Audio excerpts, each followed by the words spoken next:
Hey, everybody, welcome. We've got a treat for you. We've got Sase Janki. He's the CEO and founder of a company called J-SAS, and they've been doing some interesting things in the compliance world. But before we jump into that, let's find out who this company is all about and what they do.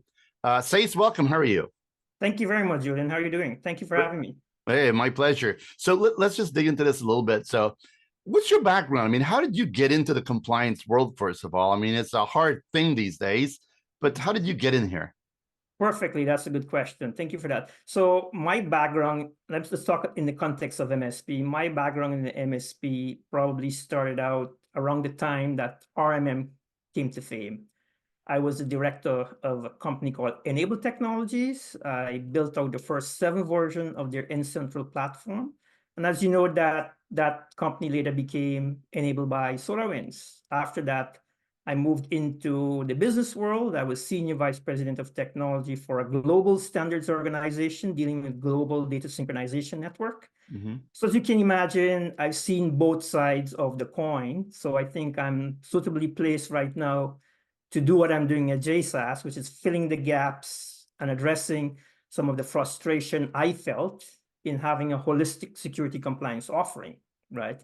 So yeah, so during that time, I did encounter a lot of problems in that area.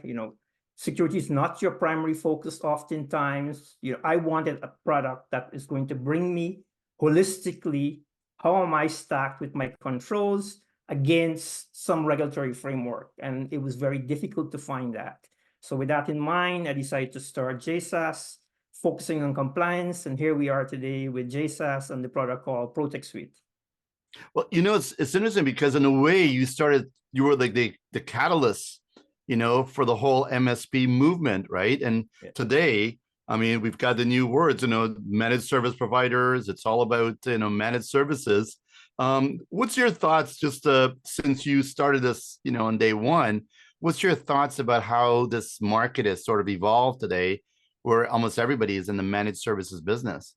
Well, I definitely see that there's evolution from coming back from the RMM days, then the MSP growing up, becoming MSSP.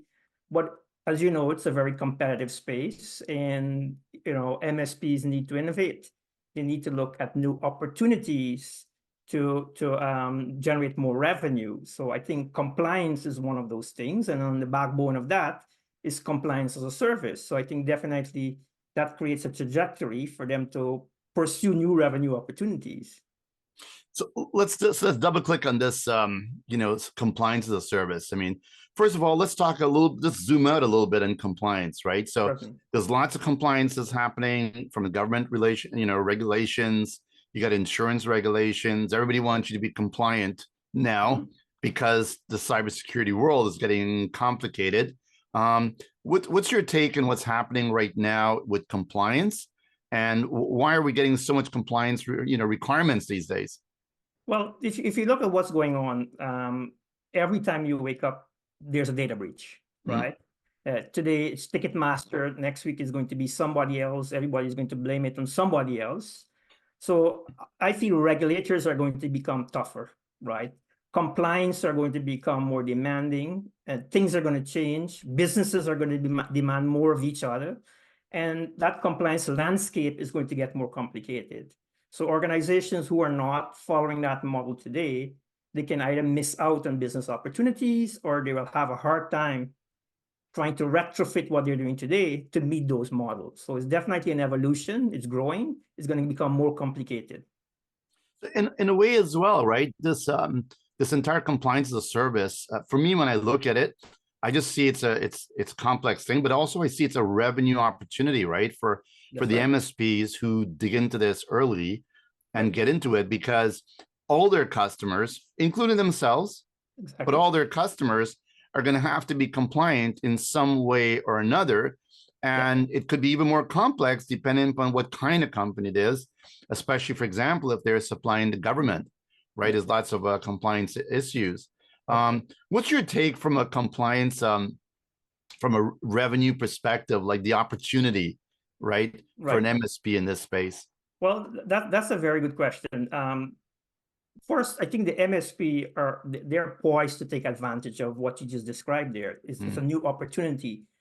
they can price this in very different ways. They're already doing some of the services of CaaS. It gives them the opportunity to create new pricing bundle, plan the services differently and deliver the CaaS function. So I see there's a good transition for them to move along that line from a revenue stream point of view. So it's a neat opportunity. It's a good opportunity. The regulations are going to make it easier for them. By no stretch of imagination, it's going to be an easy journey. You alluded to that it's not an easy thing. For those MSP who are making that leap of faith, my recommendation to them is to align themselves with a product, a solution that focuses on CaaS. If not, they're going to be spinning their wheels, spending time, wasting money on resource overhead, and may not see that ROI. So it's definitely doing it in a structured approach and picking the right solution to go along with that. So the revenue opportunity is there. The CaaS market, as we know today, is around 7 billion, right? And it's growing at a compound annual growth rate of around 16% over the next 10 years. So it's not dwindling, it's growing. So the opportunity is right there for them to take advantage of.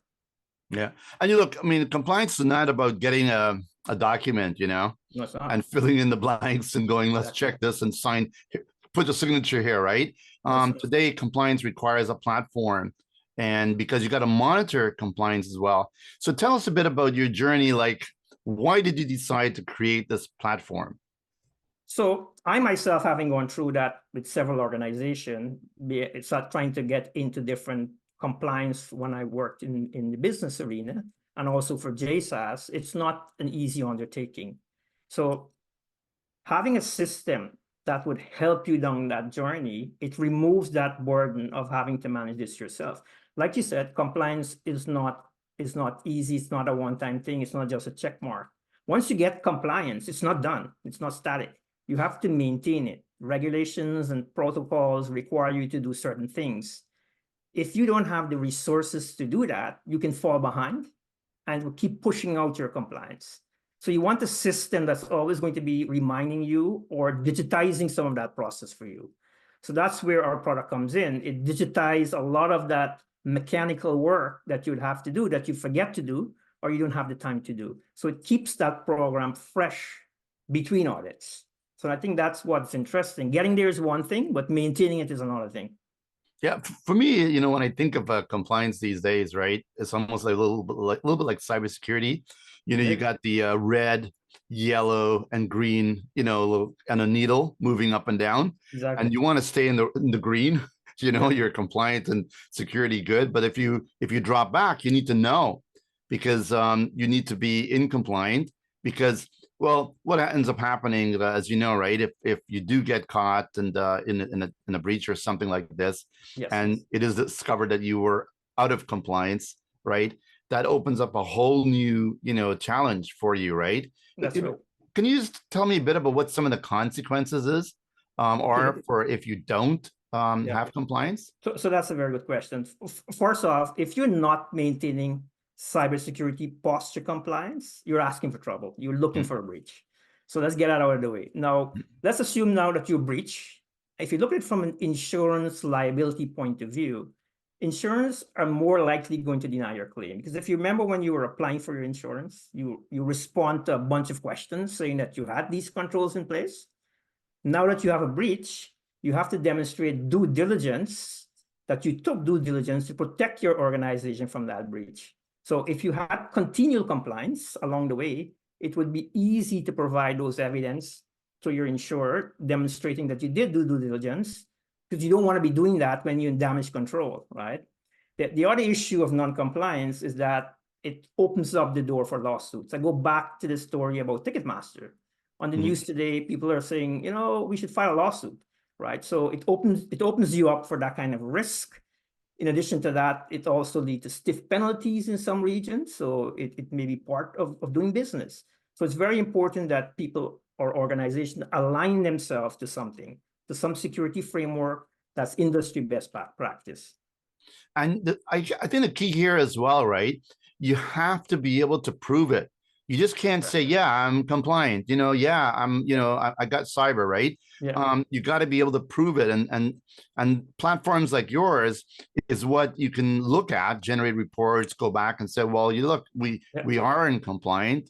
We were in compliant. We still are in compliant. And here's where it is. yeah. And with that evidence, it's pretty hard to, poke holes in that, right? So That's right. what is it about this thing where you always have to be able to prove your position? Is that real? It is, because when you achieve compliance, Mhm. you need to be doing things on a certain cadence. For example, a lot of these programs would talk about privileged access management. Are you doing that? Policies, are you doing that? Or is it just a one-time thing, right? Can you demonstrate who read your policy? So that's all work during the year. So you don't want to stack all that up to the end of the year, because it does not prove that you are compliant during the year. So typically you have to do them quarterly, like access review should be done more frequently. But how are you going to do this? How are you going to track it? That's the missing link, and it never gets done because it's ad hoc in most organizations. So we've created structure within our program, in our platform, to be able to do that. So once you create all the controls in place, it reminds you these work have to happen, and it gives you the capability to do this easily. So it should be just a click of a button, as opposed to 4 or 5 hours every time you do it. And that's where our product comes in making sure that it's continual. And I always focus on the word continual compliance. One customer we spoke to, Julian, he said, I'm doing this and I know it's a check mark, like you said, but this is the CEO telling me, and I want it to be working for me. I don't want it to be just a check mark. And how do you get it? But he says, how do you get there? Because it's so much work. The answer is you need a platform to do that. A platform to do that, because there are other solutions that they're just platform, but they're not CaaS platforms. So there's a difference between the two, right? Well, look, I mean, at the end of the day, right, this stuff is not it's not easy to do. That's the main thing, to really Right. make sure people understand, right? Exactly. But it's something that is a necessary situation today. And new platforms like yours, right, Yeah. is what steps up to this challenge, right? Because, honestly, how can an MSP or an MSSP take up another challenge? Like they're busy with a cybersecurity thing. Let Yeah. me just, deal with compliance. And a lot of people are looking at actually outsourcing that Yes. because that's simply above their pay grade. But Mhm. what you're trying to do, correct me if I'm wrong here, you're trying to help the MSP to sort of take control over this so it's more manageable and in a way that Exactly. it's not going to make them go, insane. You're simplifying it, but you're making complex things Mhm. more simplified. Um, Tell me a little bit about it. We're going to do a demo down the road about That's it, right. but tell me a little bit about how your platform is helping these MSPs to get a grip, if you will, Okay, well, compliance. first, and you're right, we're going to do demo, but first, the platform, if you look at it, it's very simplistic. We build the platform in a way that aligns with a security framework. So it's built into several modules, and it walks you through the steps of achieving alignment to a platform. So let's pretend an MSP is using the product. They have two ways of operating the product. They can go from the bottom up or top down. Now, what do I mean by this? We have in one of our module called a mock audit. They can come in, they can pick a framework and do a mock audit with that organization. The product scores them, say, here's where you are. Now, this is the opportunity for the MSP to come in and say, we can fill these gaps, Mm, or we can do it more strategically. But if you want to fill the gaps, we can fill the gaps, and that's where the CaaS come in. Now you've baselined them, you need to keep that current because it's going to erode over time, right? So it presents an opportunity for the after baselining, which we call the CaaS functions, for you mm, to actually keep providing services for that customer and showing them how they're improving. So it keeps track of all that stuff. Now, if you want to go from the top down, if you're approaching an organization who doesn't have a program or who can't even spell compliance, you want to start with policies, you want to put controls in place, and then you go into the risk registry. So these are all modules we've built into the product, and it's very systematic and structured. So there's no guess. So mm. even if you as an MSP don't really understand the full gamut of what compliance is, it actually teaches you at the same time. So you can build up that skill set as you go along. Yeah, I didn't know that. The mock thing makes a lot of sense to do a mock-up, because what a great way, right? If you're an MSP, right, to go to a customer, put some information in, come back and says, based on what we've known so far, right? Here's where we think you are with compliance. Should we go the full gamut, right? To figure out exactly where you are, because again, correct me here if I'm wrong. Do you think that these companies even know for sure if they're compliant or not? It depends. Actually, most mid and small size organization don't even think they need it, right? So they're not even aware of what it is and what they should be doing. But they're going to be forced to change that behavior, because you see what's happening. There's going to be demands of them. A simple business engagement, for example, would require them to fill out a questionnaire, like, if you can't respond to those questionnaires, you can't do business with certain organizations. So they're going to be forced to demonstrate that. I have personal experience of solution providers I use to run my business.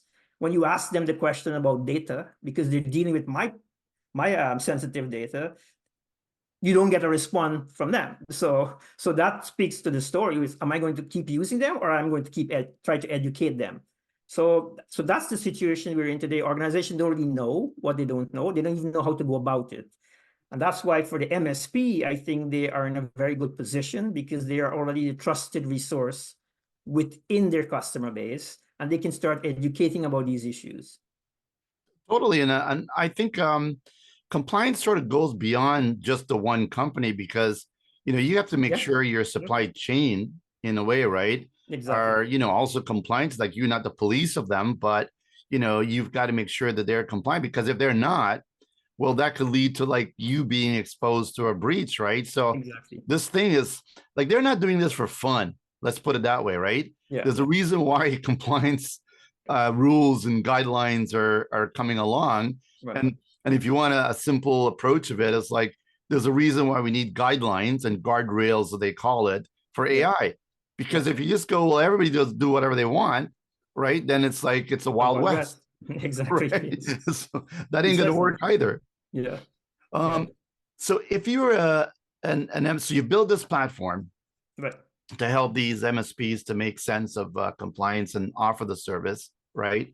How long, how much energy, how much effort would it take an MSP to say, you know what, Sase, let's jump on this. How long does it take me to spin it up? That's a very good question, and that's always the conversation MSP have, even back in the days of RMM. So with that in mind, they can initially onboard a customer in 15 to 20 minutes. Wow. Right? So it's that simple. The initial onboarding gets the customer up and running, and then they can continue to add to whatever they're discovering. If there's a gap in controls, or there's gap in risk assessment or policies, then they can fill those gaps. But within 20 minutes, you'd expect the dashboards to light up, right? Wow. To start seeing things. Yeah. So we're going to get into a little more details down the road, but we're, one of the things I wanted to get a feel for is that from an MSP perspective, there is this thing called compliance as a service that is right in front of you today. And most people are hearing about it as well. The big question is, how do I do this? How do I monetize this? How do I bring this to my customers? And in some ways, it might be the ultimate lead-in to a customer to get your the foot in the door by asking a simple question. Are you compliant to the regulations that governs you? Correct. Do you even know? Do you care? Do you know what the impact is if you don't? Those are like, 3-4 simple questions that can open up the conversation. And I would, if I would put my sales hat on, then I would say, well, do you mind me doing a bit of a mock-up here, right? Just to see, where we are, just with some basic information, right? It's a great opening door. How would you approach it if you were an MSP today? So typically that's, you can describe there is sometimes you lead with that conversation, or you lead with, do you know how secure your organization is? Can you tell me what are your security protocols that you have in place?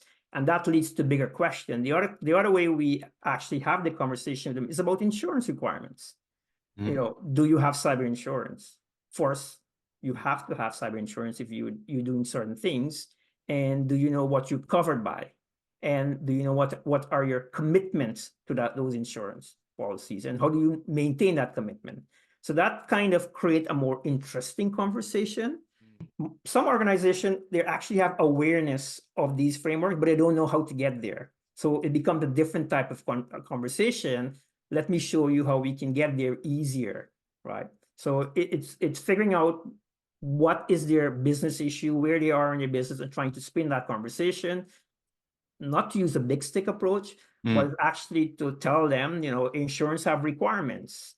You can't do business with federal government in the US, for example, if you don't have this, right? If you need to have business operations going, you need to tell people about your security via security questionnaires. Are you going to lie on those questionnaires, or do you actually have those controls? So it's bringing those conversations together. And again, it for new customers, you have to go on that road, right? Once you get the opportunities, explore where they are, right? Yeah, and you know, like, you think you're gonna get paid if you get a breach from the insurance company, right? Exactly, right. Another thing that I also wanted to ask about is, like, so there's just an avalanche of compliance and regulations that is just from all countries. I think there's like 80 countries now with compliance, and or even more by now. There's privacy laws that's being implemented there as well, and all these things that's coming down. So you're an MSP in I don't know, in New York or Toronto, and but you know, there's some compliance stuff coming down from Texas or Quebec or wherever. Does that impact you?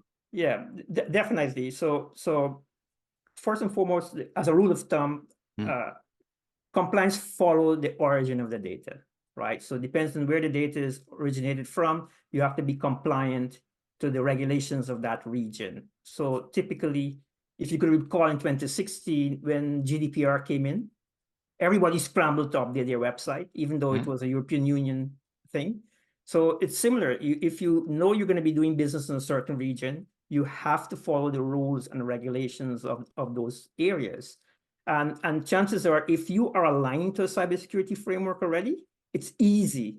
I'll give you an example. There's something called Cyber Essentials in the UK, and that became Cyber Aware in Canada, Cyber Essentials in the US, and Essentials 8 in Australia.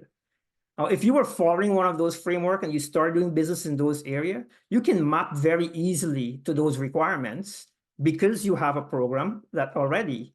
And if it's your 5 or 10%, it becomes even easier because you already have that discipline. So yes, you do have to follow the regulations of that region, but you also have to be ready to embrace and be able to prove that you have those. And following a framework or a compliance model does help in that area. You know, I maybe I want to like roll back a little bit when I say it's complicated, but right, if you have the right framework and if you have the right platform and the right, you know, knowledge to, you know, to put it all together, it's not, you know, impossible, right? It's very possible. Exactly. And that's your secret sauce, right? Because if you're able to do this, then basically now you can charge your customers, right, for this service, because they need it. And certainly they may not be able to do it by themselves, right? So it's a great opportunity. I'm going to wrap things up here, but I just wanted to, what's giving you the last word, right? What do you want these MSPs to know about J-SAS and how you can actually help them with the compliance world? Well, first, my message to them is you have to stay innovative. You heard a story about innovate or die, right? Yeah. So I think CaaS provides this opportunity for them because it's least intrusive on their resources. And if they partner with a company like ours, where our solution simplifies that journey for them, our focus is to make it easy and less intrusive on your resource. So you can maximize your ROI on every new dollar you gain, right? So our platform does that and more. So if they're interested in seeing a demo or a trial or product, they can contact us via our website at j-sas.com, and we will also train and help them through that support that sales journey that they're on. So There you I go. think that would be a good fit. Look, for all the MSPs out there and MSSPs, I mean, you have to add this piece of business into your playbook, right? You need it, right? Precisely. And I believe it's going to become, if not already, a competitive advantage. Yeah. Because if you can go to your customers and make them understand and believe that you can help them with their compliance issues and regulations and all that stuff that's, you know, a headache for them, right? I think that you're going to move up in the in the stature, if you will, right? In the trusted advisor scale, if there was such one, to help you, you know, become better positioned within that company. And today, I'm just going to say that if I were in their shoes, I would want to do this faster than slower, because if I'm in there, I'm going to learn more. I'm going to be better at it. And for the ones who are not, or dragging their feet a bit on the compliance issues, you're going to be at an advantage. And I think that might be enough for you to tip the scale from a competitive advantage. All things being equal, let's assume you don't even make a dime on compliance as a service. You can actually, you know, get customers that way. That said, please do not offer compliance as a service for free. It's a great opportunity, and it's a worthy opportunity, and it's a great managed services to bake into your portfolio. So with that said, I look forward to the next conversation. We have a series of things coming out as we dig into J-SAS and figure out what's going on. All right. Thank you, Julian. Thanks for having me. My pleasure. Cheers. Take care.